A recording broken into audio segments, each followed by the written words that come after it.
नमस्कार दोस्तों, आपका स्वागत है ख्याली दुनिया में, जहां कहानियां जीवंत होती हैं और ख्वाब हकीकत बनते हैं। हम लाए हैं आपके लिए रोमांचक कहानियां, दिलचस्प किस्से और वो सब कुछ जो आपकी कल्पनाओं को नई उड़ान देगा। तो चलिए इस सफर की शुरुआत करते हैं और खो जाते हैं ख्याली दुनिया की रहस्यमय गलियों में। इस चैनल पर प्रस्तुत सभी कहानियां, पात्र और घटनाएं काल्पनिक हैं। इनका किसी भी व्यक्ति, घटना या स्थान से कोई संबंध केवल संयोग हो सकता है। हमारा उद्देश्य सिर्फ और सिर्फ आपका मनोरंजन करना है। 31 first day of college. Hello friends, अगर आपको मेरी यह कहानी अच्छी लग रही है तो प्लीज इसे like, share and please guys comment करके जरूर बताएं आपको मेरी यह कहानी कैसी लग रही है। अब आते हैं कहानी पर। चंद्रकांत सेट के बोलने पर कैरवी अपने रूम में रेडी होने चली गई क्योंकि आज उसके कॉलेज का फर्स्ट डे है। कैरवी अपने कॉलेज जाने के लिए बहुत ज्यादा एक्साइटेड थी। कैरवी के जाने के बाद स्टडी रूम का माहौल वापस सीरियस हो गया। चंद्रकांत जी सीरियस होकर बोले, अगले सप्ताह काफी शुभ मुहूर्त है, उस दिन से पूजा शुरू होगा। कैरवी को कुछ दिन वही रहना होगा। फिर विक्रम, आर्यन और प्रत्यक्ष से बोले, आप लोग को भी जाना होगा तो तैयारी कर लीजिए। आर्यन, ठीक है दादू, हम सारी तैयारी करवा देंगे। तभी विक्रम जी अपनी सर्द आवाज में बोले, हमें प्रिंसेस की सुरक्षा बढ़ानी होगी क्योंकि सबसे ज्यादा खतरा उनको है। हमारे दुश्मन प्रिंसेस को मोहरा बनाकर हमें कमजोर कर सकते हैं। अभिषेक जी, तुम सही बोल रहे हो, अभी हमारे कुछ दुश्मन ही सामने आए हैं। उस आदमी का सामने आना बाकी है जो असली मास्टरमाइंड है प्रिंसेस की किडनैपिंग में। प्रतीक्ष सीरियस आवाज में बोला, आप लोग से याद भूल रहे हैं लिटिल रैबिट कौन है और क्या कर सकती है। उसका एक छोटा सा नमूना आपके हाथ में है। बोल फाइल की ओर इशारा किया, फिर सबको देखकर बोला, इस वक्त वह हमसे कहीं ज्यादा पावरफुल है। बस बात इतनी है कि उसको अभी इस दुनिया की समझ नहीं है उसकी। आप लोग टेंशन मत लीजिए, कॉलेज में हमारे बेस्ट कमांडो स्टूडेंट बनकर फैले हैं और 2 बेस्ट कमांडो उसकी क्लास में है। आर्यन, प्रत्यक्ष सही बोल रहा है, और जो कमांडो प्रिंसेस के क्लास में है उसको हम दोनों ने पर्सनली ट्रेन किया है। विक्रम जी, ठीक है, तुम दोनों प्रिंसेस को अच्छे से कॉलेज पहुंचा देना। तो दोनों हाँ बोलकर निकल गए। कैरवी का रूम। कैरवी अपने बेड पर कपड़े फैलाए सिर झुकाए बैठी थी। तभी वहां राधिका जी आई। रूम की हालत और कैरवी को ऐसे बैठे देख वह उसके पास आकर बोली, क्या हुआ मेरी परी को, वह ऐसे क्यों बैठी है, अपनी मम्मा को बताओ। कैरवी राधिका जी को देख मासूमियत से बोली, मम्मा मेरे कॉलेज का आज फर्स्ट डे है और मुझे समझ नहीं आ रहा मैं क्या पहनूं, मैं तो कभी स्कूल भी नहीं गई हूँ। राधिका स्माइल करते हुई बोली, बस इतनी सी बात के लिए मेरी परी परेशान है, रुको मैं आपकी हेल्प करती हूँ। बोले एक नीला और व्हाइट कॉम्बिनेशन का फ्रॉक निकाल देते हुए बोली, इसे पहन कर आओ जब तक मैं आपकी बाकी चीज निकाल कर रखती हूँ। कैरवी उस ड्रेस लेकर बाथरूम में चली गई। इतने देर में राधिका जी उसका बाकी सामान निकाल दी। थोड़ी देर बाद कैरवी वह फ्रॉक पहनकर बाहर आई। उस घुटने तक के फ्रॉक में कैरवी इस वक्त फेरी वर्ल्ड से आई परी लग रही थी। राधिका जी उसके कमर तक आते हुए बाल का हेयर स्टाइल बना, उसमें क्लिप लगा दी, आंखों में आवाज और लिप पर हल्का लिप बाम और पैर में व्हाइट शूज। कुल मिलाकर कर वह अप्सरा लगने लगी। कैरवी का फाइनल लुक देख राधिका जी की आंखें नम हो गई। अपनी बेटी को तैयार कर वह कभी स्कूल नहीं भेज पाए, लेकिन आज वह कॉलेज जा रही थी। तभी रूम में विक्रम जी आए। कैरवी को रेडी देख उनके चेहरे पर स्माइल आ गया। वह कैरवी के सिर पर प्यार से किस कर बोले, मेरी प्रिंसेस बहुत ज्यादा प्यारी लग रही है, बिल्कुल आसमान से उतरी परी। बोल उसके आंखों से काजल निकाल कान के पीछे लगते हुए बोले, किसी की नजर ना लगे मेरी प्रिंसेस को। इस पर राधिका जी और कैरवी मुस्कुराने लगे। थोड़ी देर बाद तीनों नीचे हॉल में आए। अरुण, अर्पित, कृतिका और वीर कॉलेज के लिए पहले ही निकल गए थे। कैरवी को देख प्रत्यक्ष की सांसें बंद होने लगी। वह एक तक आंखें फाड़े उसे देखने लगा। तभी आर्यन उसके पास आकर धीरे से बोला, मेरी बहन को ऐसे घुना बंद कर, नहीं तो तेरी नजर लग जाएगी उसे। बोल कैरवी के पास चला गया। वही प्रत्यक्ष इधर उधर देखने लगा। सबसे आशीर्वाद लेकर कैरवी प्रत्यक्ष और आर्यन के साथ कॉलेज के लिए निकल गई। Mumbai international college. थोड़ी देर बाद उनकी कार आकर कॉलेज के बाहर रुकी। आर्यन प्रत्यक्ष को इशारा कर कार से बाहर निकल गया। आर्यन के बाहर जाते ही प्रत्यक्ष कैरवी को अपने गोद में बैठा लिया। प्रत्यक्ष कैरवी को हक कर उसके ओठ पर अपने ओठ रख पैशनेट किस करने लगा। 5 मिनट बाद वह उससे अलग हुआ। कैरवी लंबी लंबी सांसें लेने लगी। प्रत्यक्ष उसके फहद पर किस कर बोला, लिटिल रैबिट, जितना हो सकते लड़कों से दूर रहना। तुम किसी भी अनजान लड़के या लड़कियों से बात नहीं करोगी, सबसे दूरी बनाकर रखोगी और बिना बताए कहीं मत जाना, याद रखना you are mine only mine. Kairavi हमें सिर हिला दी। फिर दोनों कार से बाहर निकाल गए। आर्यन कैरवी और प्रतीक्ष को बाहर देख प्रतीक्ष को एक लुक दिया, फिर कैरवी के सिर पर किस कर बोला, बच्चा अपना ध्यान रखना, अनजान इंसान से बात मत करना, कोई कुछ दे तो मत खाना और कॉलेज में अरुण, अर्पित, वीर और कृतिका के साथ रहना। आर्यन के बोलने पर कैरवी स्माइल करने लगी, फिर उसके गले लग बोली, भाई मैं अपना पूरा ध्यान रखूंगी और कुछ भी होगा तो आपको कॉल करूंगी, ऐसे भी हम यहाँ अकेले थोड़ी ना है। कैरवी के इतना बोलते ही पीछे से आवाज आया, हम भी तो है यहाँ अपनी प्रिंसेस के साथ, वह अकेले थोड़ी ना है। इस पर कैरवी पीछे देखने लगी, उसकी के साथ उसके फेस पर स्माइल आ गया, जहाँ कृतिका, वीर, अर्पित और अरुण खड़े थे। आर्यन सबको समझकर कर प्रतीक्ष के साथ कॉलेज से निकल गया। उनके जाने के बाद कृतिका कैरवी के गले लग बोली, I am so happy, finally मेरी एंजल अब मेरे साथ रहेगी। वीर उसके सिर पर मारते हुए बोला, बदरिया वह तेरे क्लास में नहीं है, तुम थर्ड ईयर में हो, वही एंगल अभी फर्स्ट ईयर में है, तो ज्यादा उड़ो मत। कृतिका उसको घूर कर देखने लगी, तभी अरुण कैरवी को अपने पास कर बोला, तुम दोनों अपनी बकवास बंद करो। फिर कैरवी से बोला, चलो प्रिंसेस मैं आपको आपके क्लास में लेकर चलता हूँ। थोड़ी देर बाद सब कैरवी के क्लास के बाहर खड़े थे। कैरवी सबके साथ अंदर आए। कैरवी के अंदर आते ही क्लास के सारे लड़के और लड़कियां उसको आंखें फाड़े देखने लगे। खुद और इतनी सारी नजरें महसूस कर कैरवी को थोड़ा डरने लगी, जिससे उसकी पकड़ अरुण के हाथ पर कस गया। यह महसूस कर अरुण पूरे क्लास को घूरने लगा। वही वीर और अर्पित का भी कुछ यही हाल था। तीनों कृतिका और कैरवी को लेकर बहुत ज्यादा प्रोटेक्टिव है, सबसे ज्यादा कैरवी को लेकर। कैरवी को शीट पर बिठाकर अरुण आगे जाकर सबको घूरते हुए अपनी खतरनाक आवाज में बोला, अगर मेरी प्रिंसेस पर किसी की नजर गई तो शायद ही उसके पास देखने के लिए आंखें बचेगा, तो अपने आप को कंट्रोल में रखना। सबको वार्निंग देकर अरुण कैरवी से बोला, बच्चा आप अकेले रुक जाओगी, अगर आपको प्रॉब्लम है तो मैं आपके साथ रुकता हूँ। कैरवी हल्की मुस्कान के साथ बोली, भाई आप लोग जाओ, आपकी प्रिंसेस स्ट्रांग है, वह सब कुछ संभाल लेगी। इस पर चारों बारी बारी से कैरवी के फोरहेड पर किसकर सबको वार्निंग भरी नजरों से देख क्लास में निकल गए। अब क्लास में सिर्फ कैरवी बची। वह चमकती आंखों से अपने चारों तरफ देखने लगी। उसकी हरकत बिल्कुल बच्चों जैसी थी, जिसे कुछ लड़के और लड़कियां अपनी नजरें चुराकर देख रहे थे। तो क्या होगा कैरवी के साथ? कैसा होगा कैरवी के कॉलेज का सफर? Chapter 32 new friends and confidential information. दोस्तों, अगर आपको मेरी यह कहानी अच्छी लग रही है तो प्लीज इसे लाइक, शेयर एंड कमेंट हमारे लिए बहुत जरूरी है। Smiling face. अब आते हैं कहानी पर। अरुण, अर्पित, वीर और कृतिका के जाने के बाद कैरवी क्लास में अकेले बैठी अपने आस पास के जगह और लोगों को देखने लगी। उसके लिए ये सब नया और एक्साइटिंग था। कैरवी भले ही एक जीनियस साइंटिस्ट और एक मैजिकल लड़की थी, लेकिन ये सब उसके जिंदगी में पहली बार हो रहा था। वही क्लास के बाकी स्टूडेंट कैरवी को अपनी नजरें चुरा देखते हुए बातें कर रहे थे। कुछ लड़कियों को कैरवी को देख जलने लगी। अरुण के वार्निंग के बाद भी लड़के कैरवी को देखने में लगे थे। अब गलती उनकी भी नहीं थी, हमारी कैरवी लग ही रही थी। एक लिटिल एंजल उसके चेहरे का तेग उसको अलग और खास बना रहा था। कैरवी के गले में पहने लॉकेट के कारण उसकी शक्तियां कंट्रोल में थी, फिर भी उसके चेहरे का तेग और शरीर के आता पॉजिटिव ऑरा उसको पावरफुल बना रहा था। कैरवी खुशी से इधर उधर देख रही, तभी क्लास में 3 लड़के और 2 लड़कियों का ग्रुप एंटर किया। उनके क्लास में आते ही सारे स्टूडेंट बातें बंद कर अपनी आंखें नीची कर नोट्स देखने लगे। सबके चुप होने पर कैरवी अपनी नजरें उठा गेट की ओर देखने लगी। वही गेट पर खड़े लोग क्लास के अंदर आकर कैरवी की ओर बढ़े। उनकी नजर जैसी कि कैरवी पर गया, पांचों उसको देखते ही रह गए। वह अपनी जगह पर जम से गए, तभी क्लास में टीचर आते हुए बोले, आप लोग अपनी जगह पर जाकर बैठे।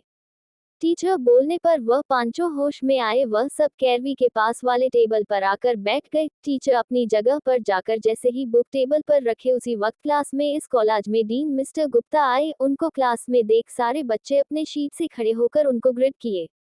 डीन सबको बैठने का बोल टीचर से परमिशन लेकर सबसे बोले, हेलो स्टूडेंट, आज मैं आप लोग को आपकी न्यू क्लासमेट से मिलवाने आया हूँ। बोल वह कैरवी से बोले, कैरवी बेटा आप यहाँ हमारे पास आओ। डीन के इतने प्यार से बोलने पर स्टूडेंट के साथ टीचर भी अपनी आंखें फाड़े उनको देखने लगे। इस कॉलेज के डीन मिस्टर राकेश गुप्ता एक स्ट्रिक्ट और कोल्ड हार्टेड इंसान है। इनके फेस पर कभी कोई एक्सप्रेशन नहीं होता है। सबको हैरानी हुआ, ऐसा कौन इंसान है जिसको खुद डीन सबसे मिलवाने आए हैं। डीन के बोलने पर कैरवी उनके पास आकर खड़ी हो गई। कैरवी को देख सबकी आंखें उस पर टिक गई।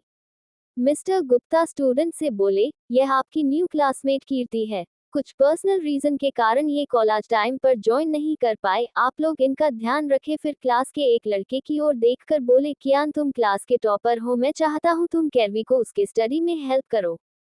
डीन के बोलने पर वह लड़का जो अपने बुक में देख रहा था वह अपना सिर उठकर आगे देखने लगा। कैरवी को वह उसमें खो गया। दूसरे लड़के के हिलाने पर वह होश में आया। कियान बोला, ओके सर। फिर डीन कैरवी से बोले, बेटा आप अपने शीट पर जाकर बैठो और अगर कोई भी प्रॉब्लम हो तो आप मुझे बताना। कैरवी हल्की मुस्कान के साथ हाँ में सिर हिलाकर अपने शीट पर जाने लगी। कैरवी की स्माइल इतनी प्यारी थी कि सारे लड़कों के साथ लड़कियां भी उसको देखने लगी। डीन सबको पढ़ने का बोल क्लास से निकल गए। थोड़ी देर बाद क्लास स्टार्ट हो गया। कैरवी जिंदगी में आज पहली बार किसी टीचर से पढ़ रही थी, इसलिए उसके चेहरे मासूमियत के साथ बच्चों वाला चमक था। वही क्लास में एक जोड़ी आंखें कीर्ति पर थी। वह ध्यान से कैरवी के हरकतों को देख रहा था। 1 घंटे के बाद क्लास खत्म हुआ। क्लास खत्म होने के बाद एक लड़की कैरवी के पास आकर बोले, हेलो लिटिल एंजल, मैं चाहत हूँ क्या तुम मुझसे दोस्ती करोगी। बोल वह उम्मीद भरी नजरों से उसको देखने लगी। वही कैरवी अपने क्यूट एक्सप्रेशन के साथ टुकुर टुकुर अपनी भूरी आंखों से उसको देखने लगी। वह लड़की तो कैरवी के इस हरकत पर उसको देखते ही रह गई। तभी कैरवी के पास एक लड़का आकर बोला, ही लिटिल डॉल, इसे छोड़े क्या तुम मेरे से दोस्ती करोगी। उस लड़के के पीछे 2 लड़के और एक लड़की खड़ी थी। सबको एक साथ देख कैरवी घबराने लगी। कैरवी को घबराहट देख सब उससे थोड़े दूरी पर खड़े हो गए। वह पांचों समझ गए कैरवी उनसे डर रही है। तभी एक लड़का जो उन सब में सबसे ज्यादा हैंडसम और उसके फेस पर कोई एक्सप्रेशन नहीं था, वह कैरवी के पास आकर बोला, रिलैक्स डॉल, कोई कुछ नहीं करेंगे, ये हम सब आपसे दोस्ती करना चाहते हैं, तो क्या आप दोस्ती करोगी। कैरवी के पास भले ही पावर था, लेकिन उसके लिए बाहरी दुनिया और यहाँ के लोग अभी भी नए और अनजान थे। कैरवी को उन सब से कोई नेगेटिव फीलिंग नहीं आया, इसलिए वह अपनी प्यारी सी मुस्कान के साथ बोले, क्या आप लोग सच में हमसे दोस्तों करोगे, मतलब हमारे भी दोस्त होंगे। ये सब कैरवी छोटे से बच्चे के जैसे चाहते हुए बोली। उसकी प्यारी आवाज और क्यूट एक्सप्रेशन पर पूरी कॉल्स खोए हुए अंदाज में देखने लगा। जब से वह पांचों कैरवी के पास गए थे सबकी नजरें उन पर थी। तभी पीछे खड़ी लड़की जो दिखने में सुंदर और सौभों से सुलझी हुई लग रही थी, वह प्यार से बोली, था हम इस लिटिल डॉल से दोस्ती करना चाहते हैं, तो क्या आप हमसे दोस्ती करोगी। फिर अपना हाथ आगे बढ़ा बोली, हेलो मेरा नाम सिया है और आपका नाम क्या है। कैरवी हल्की मुस्कान के साथ बोली, हेलो मेरा नाम कीर्ति है। ऐसे ही वह सबसे दोस्ती कर ली। ये ग्रुप कॉलेज के फेमस ग्रुप में से एक है। इनकी पूरी क्लास डरती है। पूरी क्लास को ये देख शौक लगा। उनको इस बात पर यकीन ही नहीं होता है। इस ग्रुप में सिया, चाहत, कियान, ऋषि और शेखर है। कियान इस ग्रुप का हेड था। सब कैरवी के पास बैठ गए। तभी क्लास में दूसरे टीचर आए। इसी तरह क्लास चलने लगा। एक ऑफिस के शानदार कैबिन में हमारे डेविल्स अपने सीरियस एक्सप्रेशन में साथ बैठे कुछ डिस्कस कर रहे थे। उसके चेहरे के एक्सप्रेशन काफी सर्द और खतरनाक लग रहा था, सबसे ज्यादा विक्रम का।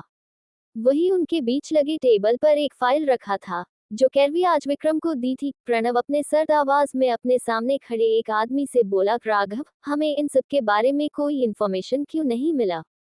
माना कि हम लोग ओरिजिनेशन से दूर है, इसका मतलब यह नहीं कि तुम हमसे ये बता छुपाओगे। राघव अपना सिर झुकाकर बोला, सर, मैं आप लोग से कोई बात छुपाना नहीं चाहता था, लेकिन हमें भी इस बारे में कुछ दिन पहले ही पता चला है। इसके साथ हमें ये भी पता चला हमारे ओरिजिनेशन में कुछ गद्दार है जो हमारी इंफॉर्मेशन किसी को देते हैं। बोल राघव उनको सारी बातें शुरू से बताने लगा। पूरी बात सुन सबके एक्सप्रेशन डार्क हो गया। अभिषेक अपने सीरियस आवाज में बोला, विक्रम, हमें कुछ करना होगा, अगर ऐसे ही रहा तो वह अपने रिसर्च में कामयाब हो जाएंगे और तुम्हें भी पता है इसके बाद क्या हो सकता है। हमें पहले यही लगा उनका रिसर्च सिर्फ ह्यूमन एआई बनाना है, लेकिन अब इतना तो क्लियर है यह आधी बात है, पूरी बात कुछ और है। हमें इन सब के बारे में शुरू से पता करना होगा।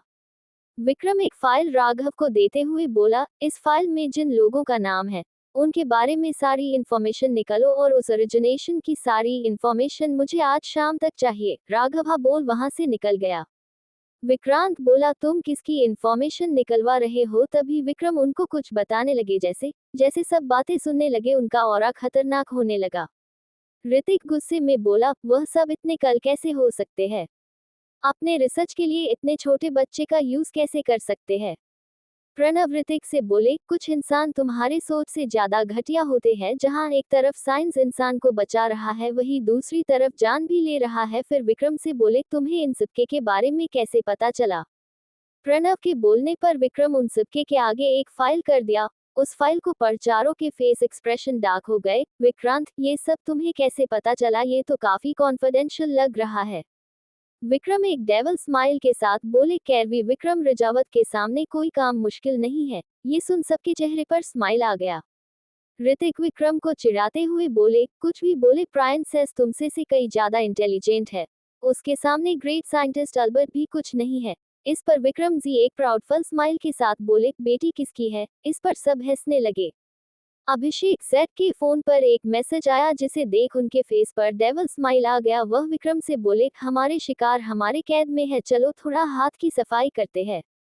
ऋतिक एक्साइटेड होकर बोला, वाओ आज मजा आएगा, बहुत दिन हो गया है कुछ एक्साइटिंग किए हुए। इस पर सबके चेहरे पर डेविल स्माइल आ गया। सब वहां से निकल गए। Smiling face chapter 33 scientist portion castle organization. Hello दोस्तों, कहानी अच्छी लग रही है तो प्लीज इसे like, share and please comment करके बताएं। अब आते हैं कहानी पर। कॉलेज कीर्ति का क्लास। लगातार 4 क्लास होने के बाद फाइनली सबको 1 घंटे का लंच ब्रेक मिला। क्लास खत्म होने के तुरंत बाद कैरवी के पास कियान, ऋषि और शेखर आ गए। सिया और चाहत पहले से ही कैरवी के पास उसके बेंच में बैठे थे। कैरवी अब तक उनके साथ काफी हद तक बात करने में कंफर्टेबल हो गई थी। चाहत एक्साइटेड होकर कैरवी के गाल को हल्के से टच कर बोली, लिटिल एंजल तुम्हारे गाल कितने ज्यादा सॉफ्ट है। तुम बहुत ज्यादा क्यूट और ब्यूटीफुल हो, बिल्कुल किसी आसमान के फेरी जैसी। ऋषि चाहत के सिर पर मारकर बोली, बेवकूफ लड़की, अपने गंदे हाथ डॉल पर से हटा, नहीं तो उसको चोट लगेगा। और मेरी डॉल फेरी लग रही नहीं, सच में एक फेरी है। बोल कैरवी को देखने लगा। उसके चेहरे पर एक चमक था। कियान जो कब से उनकी बकवास सुन रहा था, उसको ऋषि का मेरी डॉल बोलना अच्छा नहीं लगा। वह कैरवी को अपने साइड कर ऋषि को घूरते हुए बोला, ये तुम्हारी डॉल नहीं मेरी लिटिल डॉल है, तो इससे दूर रहो खबरदार। जो इसके करीब आए। कियान जब से कैरवी को देखा, उसको उससे अपनापन महसूस हो रहा था। वही कियान के इस बात पर चाहत और ऋषि उसको आंखें फाड़े देखने लगे। उनको अपनी आंखों पर विश्वास ही नहीं हो रहा था। वह दोनों कियान को बचपन से जानते थे। वह कभी किसी के लिए इतना प्रोटेक्टिव नहीं हुआ था। कियान कैरवी से बोला, डॉल आपको भूख लगी होगी ना, चलो हम कैंटीन में लंच करने चलते हैं। कैरवी कुछ बोलती उससे पहले उन सबके कानों में एक ठंडी मगर सर्द आवाज आई, यहाँ क्या हो रहा है? इस आवाज को सुन सब गेट की ओर देखने लगे। वहां अर्पित, आरुण, वीर और कृतिका खड़ी उन्हें देख रहे थे। वही यह आवाज आरुण का था। अपनी बहन के पास उन सबको देख उसके अंदर का प्रोटेक्टिव भाई जाग गया। वह तेज कदमों से कैरवी के पास आकर उसे अपने गले लगा। कियान, ऋषि और शेखर को घूरने लगा। आरुण के पास अर्पित, वीर और कृतिका भी आकर खड़े हो गए। वही आरुण के पास कैरवी को देख कियान, चाहत और ऋषि की आंखें बड़ी हो गई। उनको अपनी आंखों पर विश्वास ही नहीं हुआ। आरुण बिल्कुल प्रत्यक्ष और आर्यन के जैसा था। वह कभी किसी लड़की के करीब नहीं जाता, और आज आरुण की कीर्ति के पास देख उनको शौक लगा। ऋषि एक्साइटेड होकर आरुण से बोला, भाई क्या आप डॉल को जानते हैं? ये कितनी क्यूट और प्यारी है ना। कियान को भी आरुण के पास कैरवी को देख हैरानी हुआ। वह बोला, हाँ भाई, क्या आप लोग लिटिल डॉल को जानते हो? ये हमारी न्यू फ्रेंड है।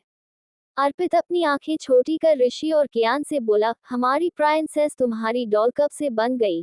ये सिर्फ हमारी प्राइंसेस है, इसलिए इसे अपनी डॉल बोलना बंद करो। अर्पित की बात सुन कियान की आंखें बड़ी हो गई। वह बहुत अच्छे से जानता था रजावत खानदान के प्राइंसेस को। वह हैरानी भरे लहजे में बोला, अर्पित ब्रो, आपके कहने का मतलब ये हमारी लिटिल प्राइंसेस है, हमारी कीर्ति है? तो अर्पित में सिर हिला दिया। कियान के पैर लड़खड़ा गए। उसको ऋषि पकड़ लिया। उसके एक्सप्रेशन लेस चेहरे पर कई तरह के इमोशन आने लगा। उसके चेहरे पर मुस्कान के साथ आंखों में नमी आ गया। वह कैरवी के पास जाकर अपनी लखराती आवाज में बोला, डॉल क्या तुम मुझे पहचानी? मैं तुम्हारा क्राइम पार्टनर। कैरवी उसको कंफ्यूजन से देखने लगी। कियान, मैं भी पागल हूँ, तुम मुझे कैसे पहचानोगी?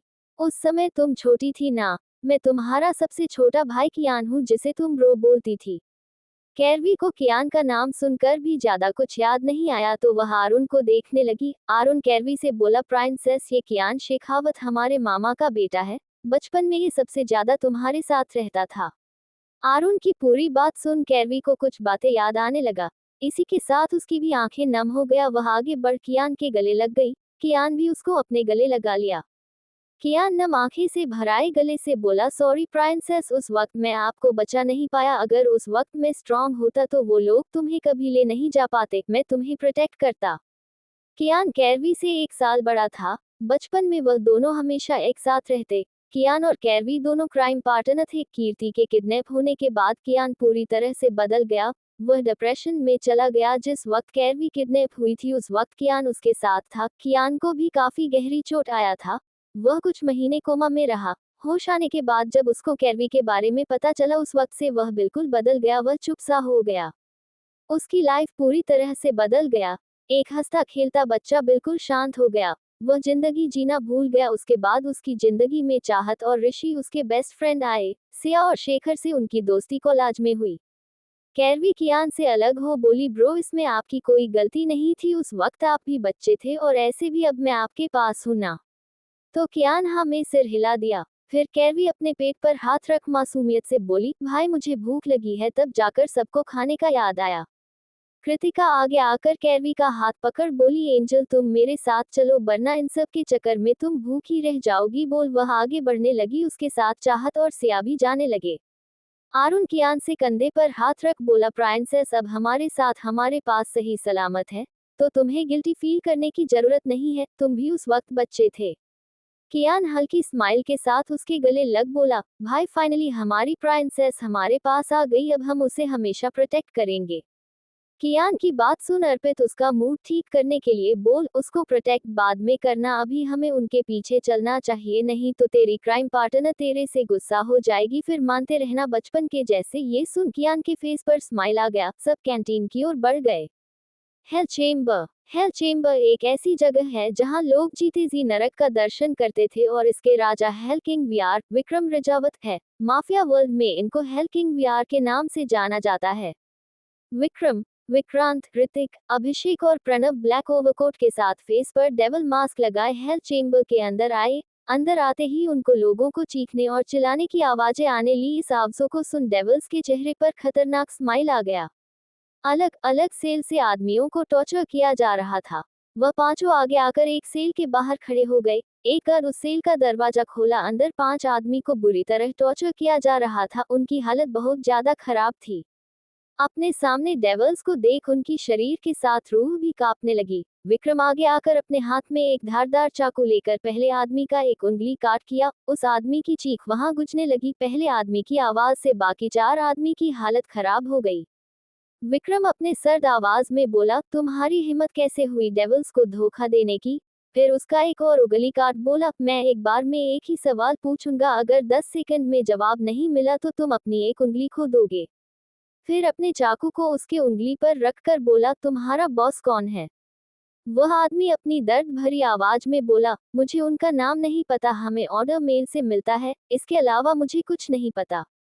उस आदमी के बोलने पर विक्रम उसका एक और उंगली दिया। इसी के साथ वह आदमी चिल्लाने लगा, लेकिन वहां खड़े किसी को कोई फर्क नहीं पड़ा। विक्रम अगला सवाल पूछा, तुम्हारा यहाँ आने का मकसद क्या था।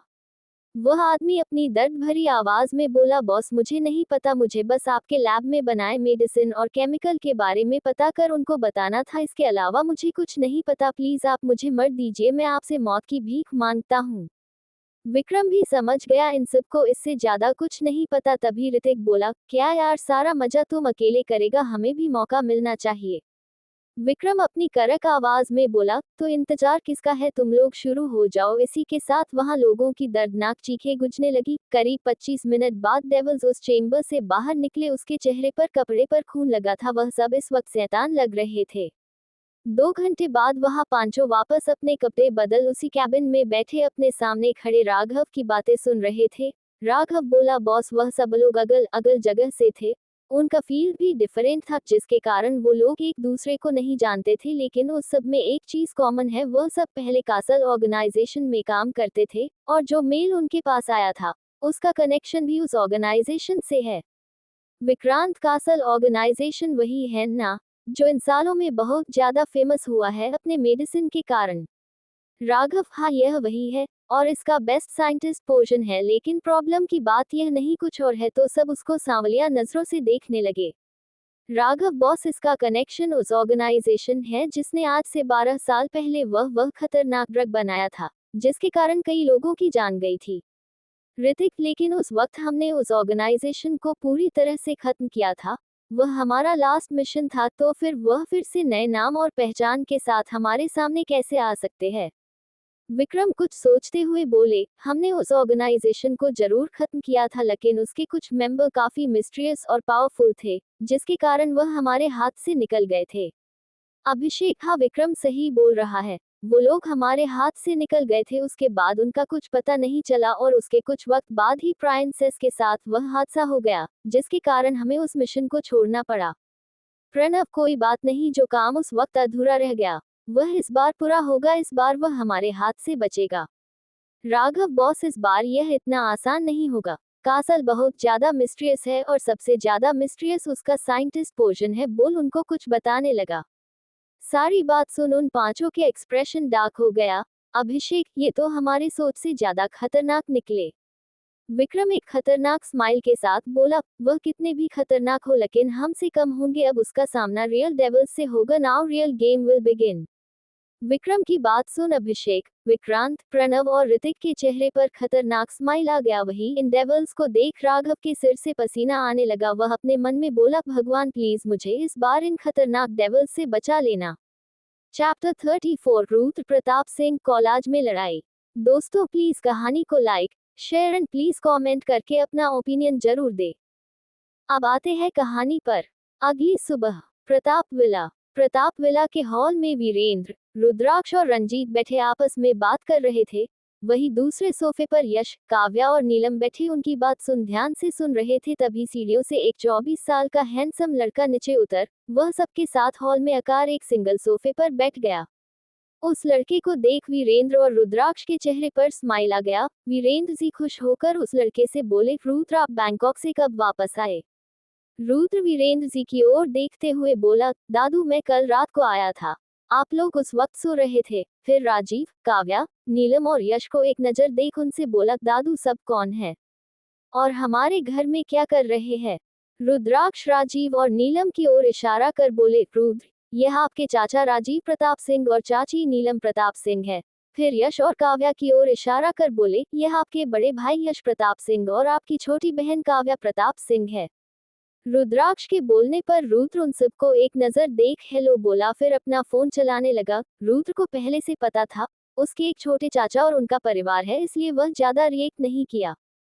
वही नीलम, यश और काव्या को उसका बर्ताव अच्छा नहीं लगा, लेकिन तीनों कुछ नहीं बोले। वह तीनों तो अपनी नई पहचान जानकर ही बहुत खुश थे। वही राजीव को पहले से ही इस बात का आइडिया था, इसलिए वह ज्यादा रिएक्ट नहीं किया। रुद्राक्ष रुद्र से बोले, रुद्र कल से काव्या भी तुम्हारे साथ कॉलेज जाएगी तो तुम उसका ध्यान रखोगे, वह तुम्हारी छोटी बहन है। रुद्र एक नजर काव्या को देखा, में सिर हिला दिया, फिर अपनी जगह से उठते हुए बोला, डैड मैं अपने दोस्तों के साथ बाहर जा रहा हूँ, दिन बाहर ही करूँगा। रुद्राक्ष यश को देख बोले, तुम बाहर जा रहे हो तो यश को भी अपने साथ ले जाओ, वह भी तुम्हारे दोस्तों से मिल लेगा और तुम भी उसके साथ टाइम बिता लोगे। रुद्र को यश के साथ जाने का मन नहीं था, लेकिन अपने डैड के बोलने पर वह बोरियत से बोला, अगर ये मेरे साथ चलना चाहते हैं तो चल सकते हैं, बोल बाहर निकल गया।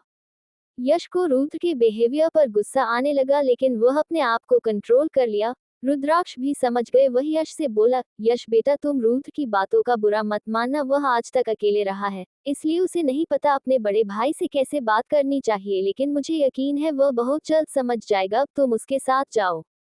यश हल्की मुस्कान के साथ हाँ में सिर हिला वहां से निकल गया। वहीं नीलम और काव्या भी अपने रूम में चली गई। उनके जाने के बाद वीरेंद्र अपने सीरियस एक्सप्रेशन के साथ बोला, वह कब आने वाले हैं?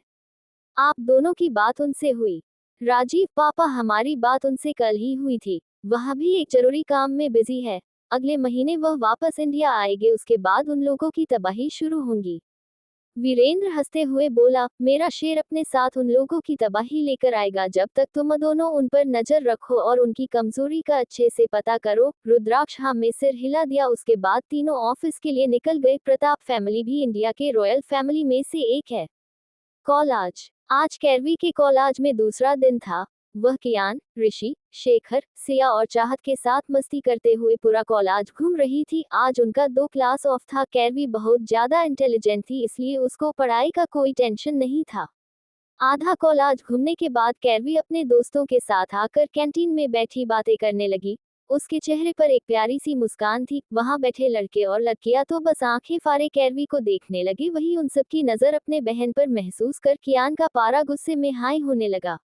जब से उसको पता चला था कैरवी उसकी लिटिल प्रिंसेस है, तब से वह उससे एक पल के लिए अलग नहीं हुआ। वह कल कॉलेज के बाद कैरवी के साथ रिजवात मेंशन गया और वहीं पर रहा था। कियान कैरवी के लिए बचपन से ही हद से ज्यादा प्रोटेक्टिव और पॉसेसिव था। कैरवी पर किसी की नजर भी उसके बर्दाश्त से बाहर था। कियान अपने गुस्से को कंट्रोल करने लगा, तभी उसके कान में कुछ लड़कों की बात करने की आवाज आई। उनकी थोड़ी दूर पर 4 लड़कों का ग्रुप बिठा था। वो कब से कैरवी को गंदी नजरों से देख रहे थे। पहला लड़का बोला, यार देखना वह लड़की कितना ज्यादा खूबसूरत है, बिल्कुल किसी आसमान से परी के जैसी। काश एक दिन के लिए वह मेरी गर्लफ्रेंड बन जाए।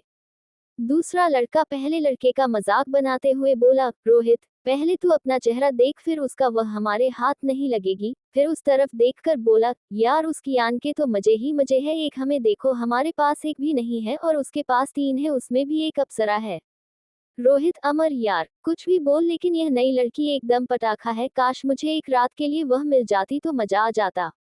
अमर हंसते हुए बोला, तू सही बोल रहा है। उसके साथ 1 नाइट स्टैंड होने का मतलब जीते जी जन्नत के दर्शन करना है। ऐसे ही वह चारों कैरवी के बारे में गंदी गंदी बातें करने लगे। वही इनकी गंदी बातें कियान, ऋषि और शेखर के कानों में भी जा रहा था, जिसके कारण उनके एक्सप्रेशन बदलने लगा। वही अरुण, अर्पित और वीर जो कैंटीन में उनके पास आ रहे थे, उन्होंने भी सारी बातें सुन ली थी। उसकी आंखें गुस्से में लाल हो गया। वही दूसरी तरह कियान का गुस्सा भी आउट ऑफ कंट्रोल होने लगा। ऋषि जो हमेशा मजाक मस्ती करता रहता, उसकी आंखें भी गुस्से में लाल होने लगा। वह चाहत से बोला, चाहत तुम दोनों डॉल को जाकर कॉलेज का गार्डन दिखाओ, मुझे पक्का यकीन है डॉल को गार्डन बहुत अच्छा लगेगा। कैरवी जो खुद में मगन होकर बातें करने में लगी थी, वह ऋषि की बात सुन एक्साइटेड होकर बोली, क्या कॉलेज का गार्डन सच में अच्छा है? मुझे देखना है। तभी अरुण कैरवी के पास आकर प्यार से उसके सिर को सहलाते हुए बोला, प्रिंसेस आप कॉलेज का गार्डन देख, हम आप लोग के लिए वहीं पर लंच लेकर आते हैं। कीर्ति हमें सिर हिला दी। थोड़ी देर बाद कैरवी, चाहत और सिया के साथ कैंटीन से बाहर निकल गई। उनके जाने के बाद अरुण अपने खतरनाक आवाज में बोला, सब अभी के अभी बाहर निकलो। उसकी खतरनाक आवाज सुन सारे स्टूडेंट कैंटीन से बाहर निकल थोड़ी दूर पर खड़े हो गए। अब अर्पित, अरुण, वीर, कियान, ऋषि और शेखर के आगे उन लोग को गुस्से में देख वह चारों लड़के डर से कौंपने लगे। उनके चेहरे पर डर के भाव आ गए। फिर भी खुद को स्ट्रांग दिखाते हुए रोहित बोला, तुम लोग हमें ऐसे क्या देख रहे हो? जानते नहीं मेरे पापा यहाँ के सीएम है, अगर मुझे एक खरोच भी आया तो वह तुम लोग को बर्बाद कर देंगे। कियान अपनी खतरनाक आवाज में बोला, मैं भी देखता हूँ तेरा बाप हमारा क्या बिगड़ता है। फिर उनको एक पंच मार बोला, तेरी हिम्मत कैसे हुई मेरी बहन पर अपनी गंदी नजर डालने की? इतना बोल उस लड़के को मरने लगा। इसी के साथ उस कैंटीन में उन चारों लड़के के दर्द में चिल्लाने और चीखने की आवाज आने लगी। लड़ाई बढ़ता देख कुछ बच्चे टीचर और प्रिंसिपल को वहां लेकर आ गए। टीचर कियान, अरुण, अर्पित, वीर, ऋषि और शेखर को उन लड़कों को अलग किए। उन चारों की हालत बहुत ज्यादा खराब थी। प्रिंसिपल उन चारों को हॉस्पिटल भेज बाकी सबको ऑफिस में आने का बोल वहां से चले गए। प्रिंसिपल के जाने के बाद अरुण खुद की हालत ठीक कर बोला, तुम सब अपनी हालत ठीक करो, प्रिंसेस हमारा इंतजार कर रही होंगी, हमें उनके लिए लंच लेकर जाना है। अर्पित, लेकिन भाई हमें अभी ऑफिस जाना होगा। तभी कियान बोला, हमारे लिए अभी सबसे ज्यादा जरूरी प्रिंसेस है, इसलिए हमें चलना चाहिए। थोड़ी देर बाद वह सब लंच लेकर कैंटीन से निकल गए। वही शेखर उनसे थोड़ी दूर आकर किसी को कॉल कर बोला, बॉस कॉलेज में एक प्रॉब्लम हो गया है, बोल। उसको सब कुछ बता दिया। उधर से कुछ बोला गया जिसे सुन शेखर हाँ में सिर बोल कॉल कट कर गार्डन की ओर बढ़ गया। डीन ऑफिस में मिस्टर गुप्ता को एक कॉल आया। उधर से कुछ बोला गया जिसे सुन वह बोले, सर मैं यहाँ सब कुछ देख लूंगा, आपको आने की जरूरत नहीं है। फिर फोन रख एक टीचर से बोला, आप उन लोगों को इन्फॉर्म कर दीजिए उन्हें यहाँ आने की जरूरत नहीं है। और हाँ, इस बात का पता मिस कीर्ति को नहीं चलना चाहिए, बच्चों को माना कर दीजिए। वह टीचर हाँ में सिर हिला ऑफिस से निकल गए। मिस्टर गुप्ता एक गहरी सांस लेकर खुद से बोले, आज तो मैं बच गया, लेकिन अब मुझे उनकी प्रिंसेस का ध्यान रखना होगा, क्योंकि अगर उसको एक खरोच भी आया तो वह तीनों शैतान मेरी जान लेकर रहेंगे। किसका फोन डीन को आया? कैसी होंगी रुद्र और कैरवी की मुलाकात? चैप्टर 35 मायावी जंगल सनसाइन क्लब। दोस्तों, अगर आप लोग को कहानी अच्छी लग रही है तो प्लीज इसे लाइक, शेयर एंड प्लीज आप लोग कहानी को शेयर करें। अब आते हैं कहानी पर। कॉलाज के गार्डन में कैरवी सिया और चाहत के साथ चारों तरफ घूमते हुए चमकती आंखों से देख रही थी। कॉलाज का गार्डन बहुत बड़ा और खूबसूरत था। वहाँ कई तरह के रेयर फूल और पौधे लगे थे। कैरवी को गार्डन बहुत अच्छा लगा, उसको यहाँ काफी शांति मिल रहा था। कैरवी सिया और चाहत के साथ गार्डन के हरी घास पर बैठ गई। तभी वहाँ अरुण, अर्पित, वीर, कियान, ऋषि और शेखर आए। उनके हाथ में लंच था। अपने भाइयों को अपने पास देख कैरवी के चेहरे पर एक प्यारी सी मुस्कान आ गई। अब तक कृतिका भी वहां आ गई थी। वो लोग एक साथ गार्डन में बैठ हंसते मुस्कुराते अपना लंच किए।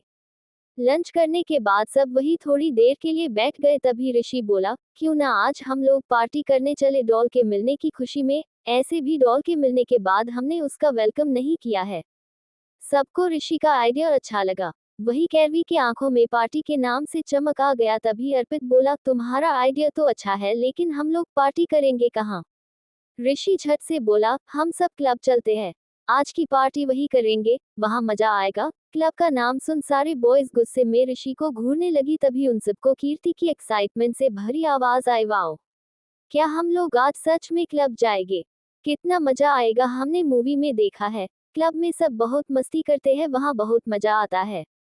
अरुण कैरवी को समझाते हुए बोला, बच्चा वह जगह आपके लिए ठीक नहीं है, इसलिए हम कहीं और जाएंगे। क्यों ना हम लोग बीच पर चले, वहाँ भी पार्टी करने में बहुत मजा आएगा। अरुण की बात सुन कैरवी के चेहरे पर उदासी आ गया। उसको क्लब जाने का बहुत मन था। कियान को कैरवी का सैड होना अच्छा नहीं लगा, इसलिए वह अरुण से बोला, भाई क्लब चलते हैं ना, ऐसे भी वहाँ प्रिंसेस अकेले थोड़ी ना होंगी, हम उसके साथ उसे प्रोटेक्ट करने के लिए होंगे ही, और साथ में गार्ड भी होंगे।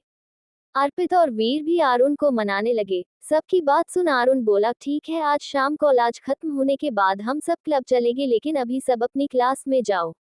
अरुण के इस बात पर सब खुश हो गए। कैरवी तो बहुत ज्यादा खुश हो गई। फिर सब अपने क्लास में चले गए। जहां एक तरफ कैरवी अपने भाइयों और परिवार के साथ आने वाले खतरे से पूरी तरह अनजान खुश थी, वहीं दूसरी तरह यहाँ से मिलो दूर एक विशाल पहाड़ के पीछे एक घना जंगल।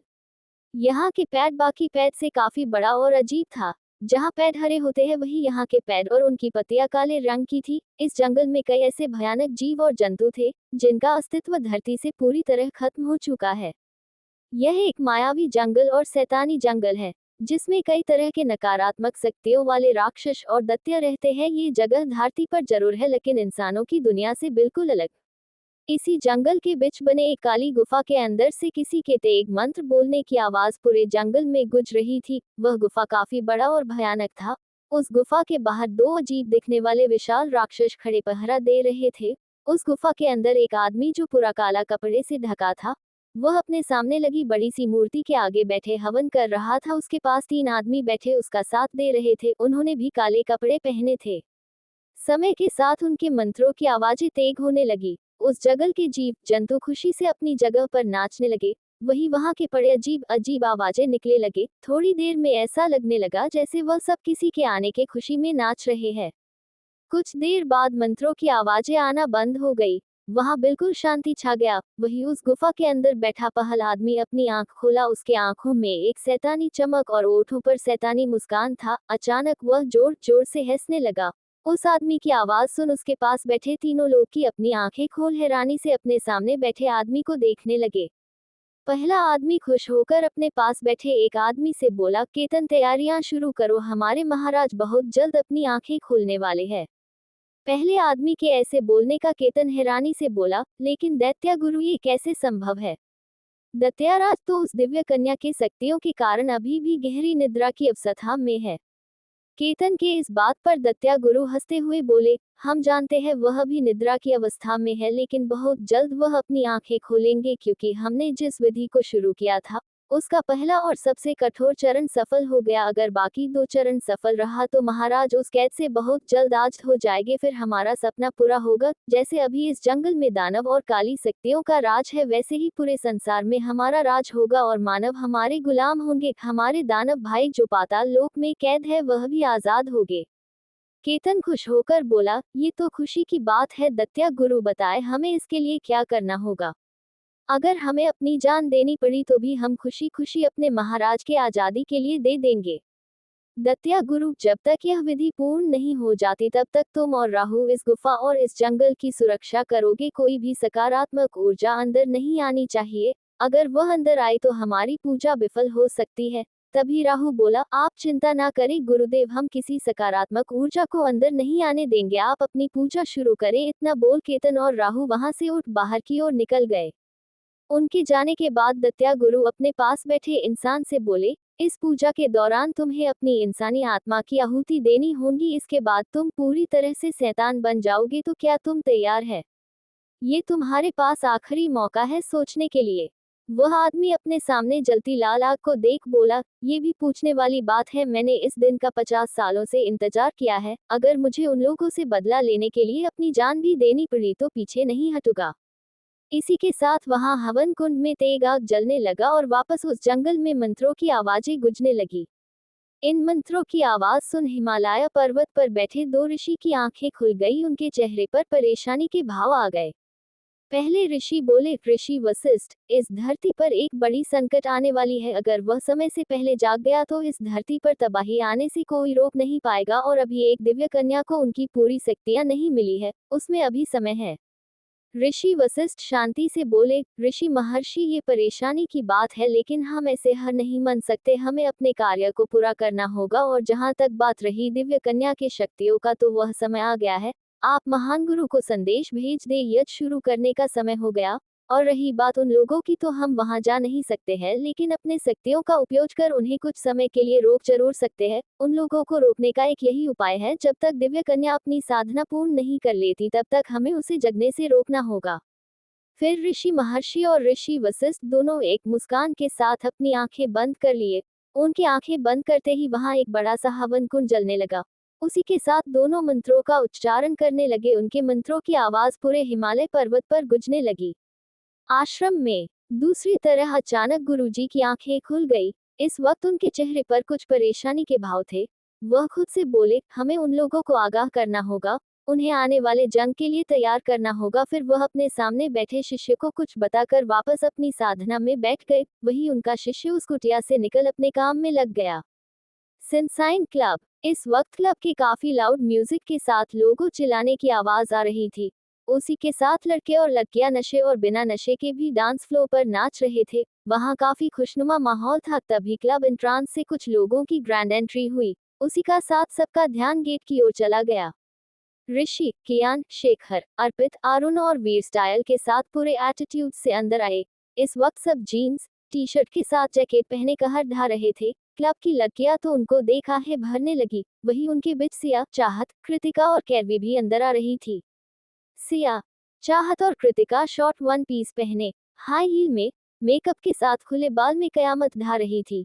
तीनों काफी हॉट लग रही थी। लड़कों की नजर उनसे तक ही नहीं रही थी। वही उन सब के बीच कैरवी व्हाइट और पिंक कॉम्बिनेशन के नी लेंथ फुल स्लीव ड्रेस के साथ फ्लैट शूज पहने, ओपन हेयर में बिना किसी मेकअप के अपनी मासूमियत और क्यूटनेस से बिजलियां गिरा रही थी। कैरवी को उसके सारे भाई चारों तरफ से पूरी तरह कवर किए थे। वही कृतिका भी उसके पास थी। कैरवी के इस लुक के पीछे उसके भाइयों का हाथ है। उसके भाई नहीं चाहते थे कोई उनकी बहन पर गंदी नजर डाले, इसलिए कियान और अरुण मिलकर कैरवी को इस तरह रेडी किए। उन दोनों को अपनी बहन की मासूमियत सबसे ज्यादा पसंद थी और कैरवी को कोई मेकअप की जरूरत ही नहीं थी। अब उन्हें लग रहा था उसके किए मेहनत ना कोई फायदा नहीं है, क्योंकि बहुत सारे लड़के कैरवी को ही देख रहे थे। वह इस वक्त एक छोटी और क्यूट सी बच्ची लग रही थी, जो अभी अभी इस नई दुनिया को देखी हो, और ऐसा सच भी था। सब एक तरफ जाकर कानम में लगे एक बड़े से सोफे पर बैठ गए। इस तरह के माहौल को देख कैरवी को ओठों पर प्यारी सी मुस्कान और आंखों में चमक आ गया। वही यहाँ कोई था जिसकी नजर जब से कैरवी अंदर आई थी तब से उस पर टिकी थी। उसको ओठों पर कैरवी को मुस्कुराते देख एक मुस्कान आ गया। वह खुद से बोला, little girl, you are so cute. लगता है तुमसे मिलना पड़ेगा। तो कौन है यह इंसान? कैसे कैरवी अपने शक्तियों को पाएगी? क्या दत्या के महाराज जाग जाएंगे? क्या होगा आगे? Smiling face, smiling face. दोस्तों, आशा करते हैं कि आपको हमारी यह कहानी पसंद आई होगी। अगर आपने इस सफर का आनंद लिया हो, तो हमारे चैनल ख्याली दुनिया को लाइक करें, अपने दोस्तों के साथ शेयर करें, कमेंट में अपनी राय दें और हमारे चैनल को सब्सक्राइब करना न भूलें। मिलते हैं अगली कहानी के साथ, तब तक के लिए अपने ख्यालों में डूबे रहें। धन्यवाद।